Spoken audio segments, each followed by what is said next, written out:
Trigonometry, finding missing angles.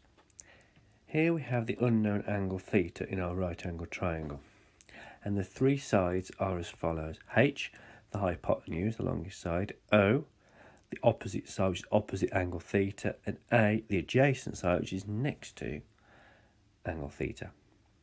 And the three sides are related with the three trig functions. Sine is opposite divided by hypotenuse, cos is adjacent divided by hypotenuse, and tan is opposite over adjacent. Think of it as the three letters together, SOH-CAH-TOA. And when we're doing these calculations, you have to think all the time, is our answer sensible? Here's this triangle for an example. We've got 3, 4, 5 triangle with the angles 36.9 degrees and 53.1 degrees. Now, the longest side is always the hypotenuse. Okay, so opposite the right angle, that is our hypotenuse. The other two sides, the smallest angle is opposite the shortest side, and then the middle size angle is opposite the middle size length. So you have an example of how to find this missing angle. So we've got an unknown angle x, and two sides are labelled 5 centimetres and 12 centimetres. So like we do when we're finding missing sides, we need to label the sides. So the only the ones we're using, so the 5 and 12 are H and A. H for 12, hypotenuse, 5 is adjacent next to the angle x. So write down the correct formula. So it's A and H, we use cos. So cos theta is adjacent over hypotenuse. And again, we substitute in all the values we've got from the diagram. So cos x is going to be 5 over 12.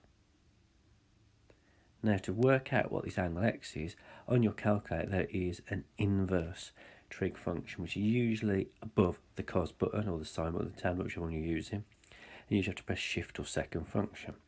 So by pressing that one, and then popping in 5/12 into the brackets, and then put it into your calculator, that will then give you what the angle is. It's 65.4 degrees.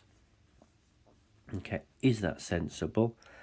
Well, the missing side, if you use Pythagoras, you would calculate that it's between 5 and 12, so it's the middle size angle, so therefore it should be the middle side angle should there work, because 5 will be opposite the smallest angle. So your turn now, have a go at this. We've got a 3 and 17, so if you pause this video, have a go at it and check to see how you've done. So O and H are our two sides.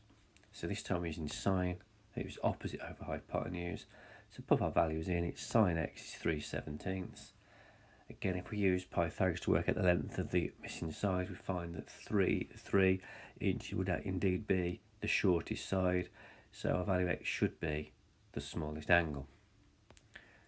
So we inverse sine of 3/17 gives us 10.2, and our missing angle, the other angle would have been 79.8, so therefore smallest angle opposite the smallest side. That works, that's sensible. And there's our answer correct to 1 decimal place.